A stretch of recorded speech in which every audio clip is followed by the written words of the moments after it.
Hello everyone, तरुण Ahlawat physics में आपका स्वागत है। और आज का हमारा टॉपिक है सिमेट्रिकल सर्किट्स।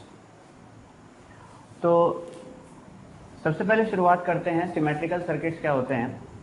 तो हम पढ़ रहे हैं कॉम्बिनेशन ऑफ रेजिस्टेंस, और ये कॉम्बिनेशन ऑफ रेजिस्टेंस का सब पार्ट है symmetrical circuits.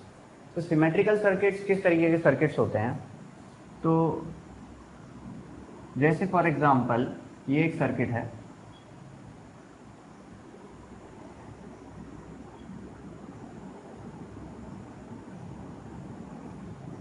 Are are are are, ठीक है जी। इस तरीके का एक सर्किट है और ए बी सी डी इसके 4 कॉर्नर्स हैं, और आपसे कहा गया है ए और बी के बीच में रेजिस्टेंस फाइंड आउट करो, find out resistance between points A and B. तो इस तरीके के सर्किट को हम कैसे सॉल्व करते हैं। सबसे पहली चीज़ है कि हम पहले देखेंगे कि ये मिक्स कॉम्बिनेशन है कि नहीं है। मिक्स कॉम्बिनेशन का मतलब होता है कि इसमें साफ साफ सीरीज या पैरेलल हमें दिखाई दे रहा है क्या, जिसको हम सॉल्व करके इसको छोटा कर सकते हैं। तो इसमें कहीं भी कोई भी चीज़ सीरीज या पैरेलल में नहीं है। तो इसके लिए हम क्या करते हैं, इसके लिए हम सिमेट्री चेक करते हैं। सिमेट्री क्या होती है कि अगर मैं इसको बीच में से काटूं तो जो इधर वाला हिस्सा है और जो इधर वाला हिस्सा है ये एक दूसरे की मिरर इमेज होंगे। अगर ऐसा है तो हम इसको एक टेक्निक से सॉल्व कर सकते हैं। वो टेक्निक क्या है कि मान लो ए और बी, क्योंकि हमें ए और बी के बीच में रेजिस्टेंस पूछा है, हम ए और बी को से 2 कनेक्शन निकालेंगे जो कि बैटरी की तरफ जा रहे होंगे, ठीक है जी। अब यहां से मान लीजिए कि करंट आता है कुछ आई, और आई में से I1 करंट इधर चला गया, I2 करंट इधर चला गया और I3 करंट इधर चला गया, ठीक है। तो बाय सिमेट्री क्या होगा, इधर कितना करंट आएगा, I आएगा, यहां से कितना करंट आएगा I1, और इस ब्रांच से कितना करंट आएगा I2, और इस ब्रांच से कितना करंट आएगा I3 बाय सिमेट्री, क्योंकि दोनों तरफ सर्किट सेम है। तो जैसा करंट इधर ब्रांचेस में जाएगा वैसा ही इधर वाली ब्रांचेस से आएगा, ठीक है। तो यहाँ पे I1 गया है तो यहाँ से I1 आएगा, यहाँ पे I2 गया है तो यहाँ से I2 आएगा, यहाँ पे I3 गया है तो यहाँ से I3 आएगा, ठीक। अब अगर हम इस पॉइंट को देखें तो हमें क्या दिख रहा है कि जो I2 है करंट यहाँ से गया और यहाँ से I2 बाहर आ गया, यानी कि I2 करंट का कुछ भी पार्ट इधर या इधर नहीं गया। इसका मतलब क्या है कि ये जो जंक्शन है, मतलब ये वाली ब्रांचेस जो इन 2 ब्रांचेस से जुड़ी हुई हैं, उनके जुड़ने का कोई यूज नहीं है। जो भी करंट यहाँ से जा रहा है वो सारा का सारा यहाँ से आ रहा है, यानी कि इसमें से कोई भी करंट इधर या इधर नहीं जा रहा। तो इस ब्रांच, इन दोनों ब्रांचेस का यहाँ जुड़े होने का कोई फायदा नहीं है, ये यूजलेस है। तो हम क्या करेंगे, इन दोनों ब्रांचेस को, इस वाले पार्ट को और इस वाले पार्ट को अलग कर सकते हैं। तो हमारा जो नया सर्किट बनेगा वो कैसा बनेगा, वो कुछ इस तरीके का बनेगा।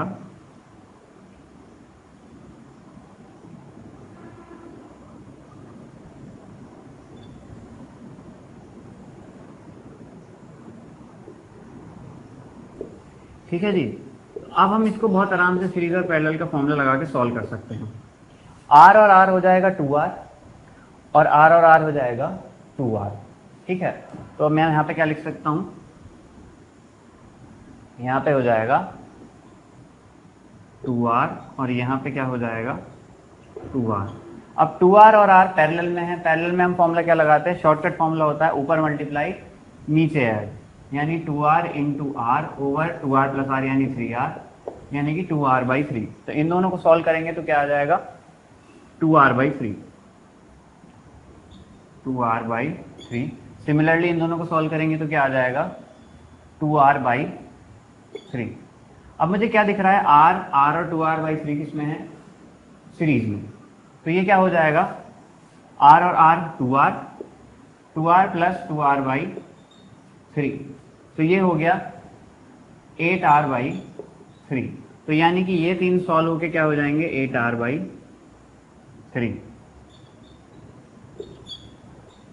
8R/3। अब 8R/3 और 2R/3 किसमें है, पैरेलल में। तो अब हम इसमें शॉर्टकट फॉर्मूला लगा सकते हैं, ऊपर मल्टीप्लाई नीचे है। तो 8R/3 into 2R/3 over 8R/3 plus 2R/3। तो सॉल्व होके क्या आंसर आएगा? सॉल्व होके आंसर आएगा 8 2 जा 16R²। ये 3 से ये 3 कैंसिल आउट हो जाएगा और नीचे आ गया 10R। R से R कैंसिल आउट हो गया। ये हो गया आपका 5 और 8, यानी कि 8/5R। फाइनली हमारा आंसर क्या है? 8/5R। ठीक है जी। तो एक और सर्किट लेते हैं इसमें।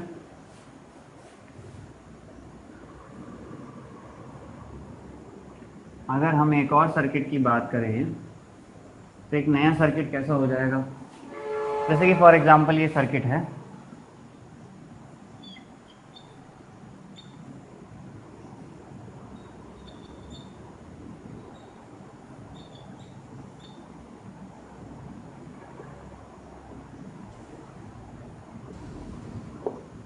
और ए और बी के बीच में हमसे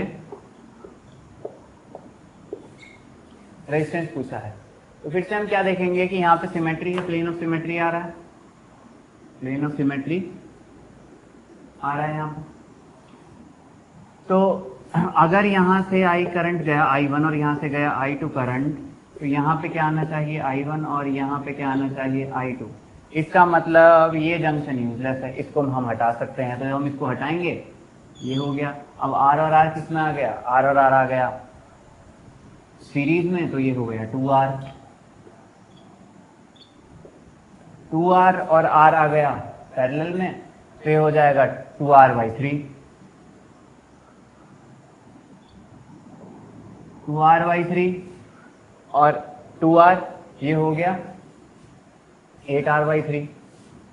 ये तीनों सीरीज में आ गए, R 2R/3 और R, तो ये हो गया 8R/3। अब 8R/3 और 2R, नीचे क्या है?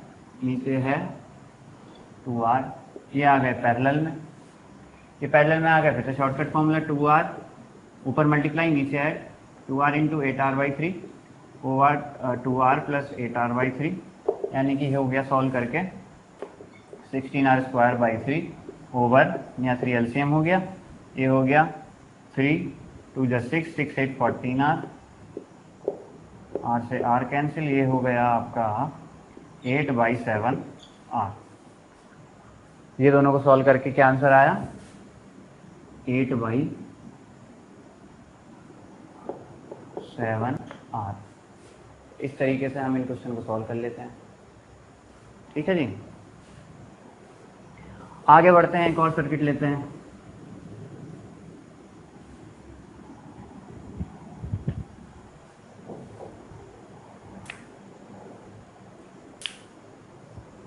मान लीजिए हमारे पास सर्किट ये है,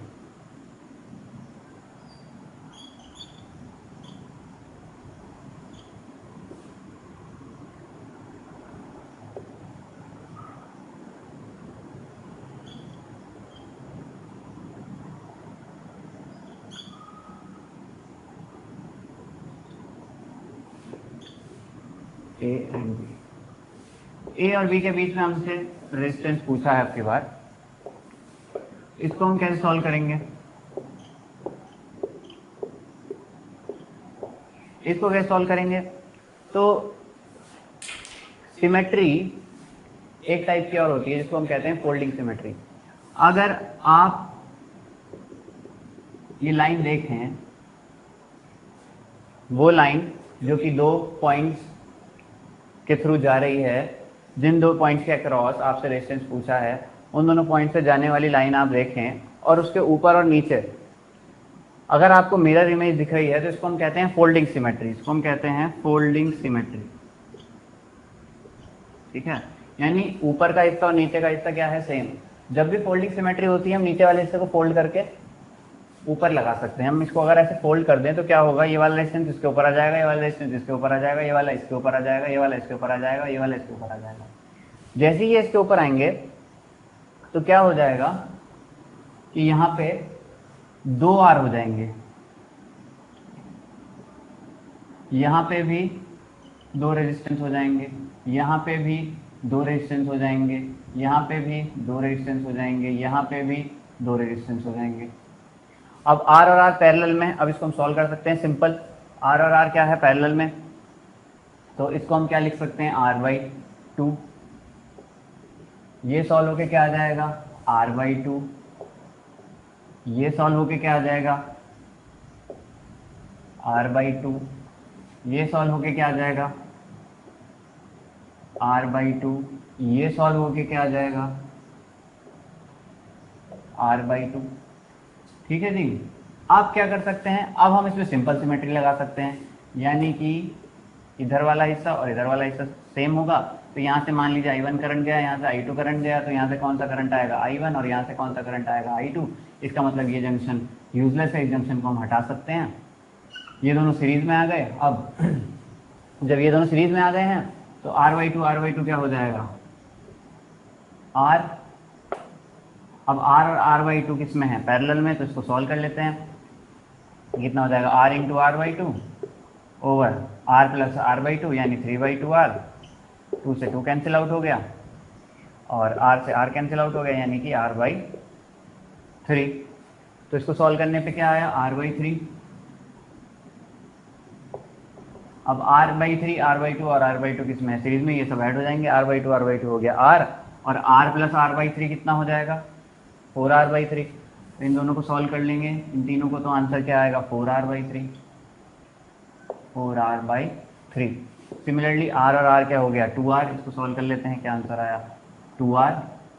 अब ये दोनों पैरेलल में आ गए, ऊपर मल्टीप्लाई, नीचे ऐड। तो ये क्या हो जाएगा सॉल्व करके, ये हो जाएगा 8R² ओवर 3, और इधर हो गया 3 2 6 और 10R ओवर 3। 3 से 3 कैंसिल, R से R कैंसिल, ये हो गया 4/5R फाइनल आंसर। तो यहाँ का आंसर क्या हो गया, 4/5R। ये हमारा क्या है, रिक्वायर्ड रेजिस्टेंस। ठीक है जी। तो इस तरीके से हम सिमेट्री की प्रॉब्लम कर सकते हैं, मतलब जहाँ सिमेट्रिकल सर्किट्स होते हैं और वहाँ पे हमें कुछ भी सीरीज पैरेलल नज़र नहीं आता, तो हम इस तरीके से सिमेट्री से उसको सॉल्व कर सकते हैं, सिंपल सिमेट्री और फोल्डिंग सिमेट्री। तो आज के लेक्चर में इतना ही। अगले लेक्चर में हम बात करेंगे कॉम्प्लेक्स सर्किट की।